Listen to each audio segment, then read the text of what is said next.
Okay, our final concept in the top control movements is going to be utilizing the knee on belly as a hub. So conversely, when you see knee on belly utilized most of the time, particularly in IBJJF, it's used to gain 2 points.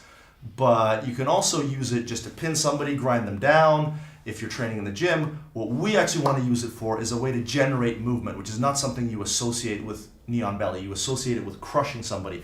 But if you're dealing with a partner or an opponent who is staying really tight on the bottom of side control or staying really tight on the bottom of mount and not allowing you a lot of offense, you can transition to the knee on belly, giving them sort of the glimmer of hope that they're going to be able to escape, and then use transitional movements as they attempt to escape the knee on belly to create submission attempts, to open them up for back takes, that sort of thing.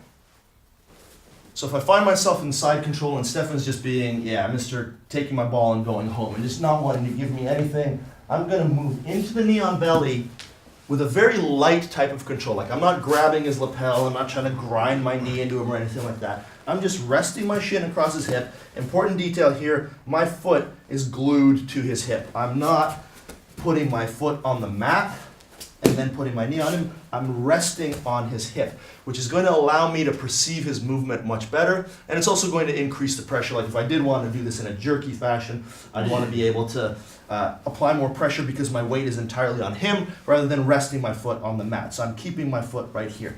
What this is also going to enable me to do is drive back into the lever to his hip if I ever need to.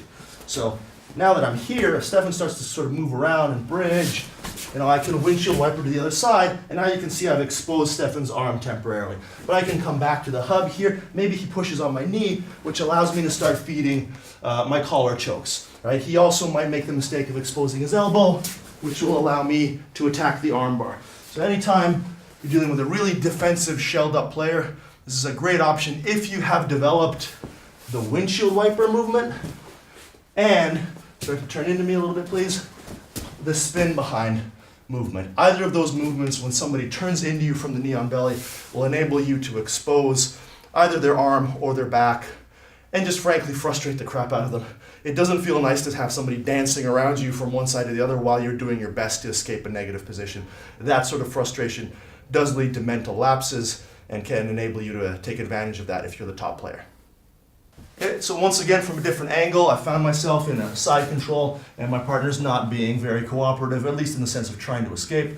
So I move into the knee on belly, I rest my weight. As my partner starts to move bridge, I can windshield wiper across, he turns into me, I can windshield wiper back across again. As he turns into me, I can step, spin behind, I can step, spin behind. And every time I do that, I'm exposing his back, and hopefully he'll stick his elbow out enough that I can either get to some kind of Kimura control, arm triangle choke, arm bar, whatever. And if he doesn't, then I'm just going to keep doing it. I'm going to go back and forth, dance around on him, and make him feel miserable for taking his ball and going home.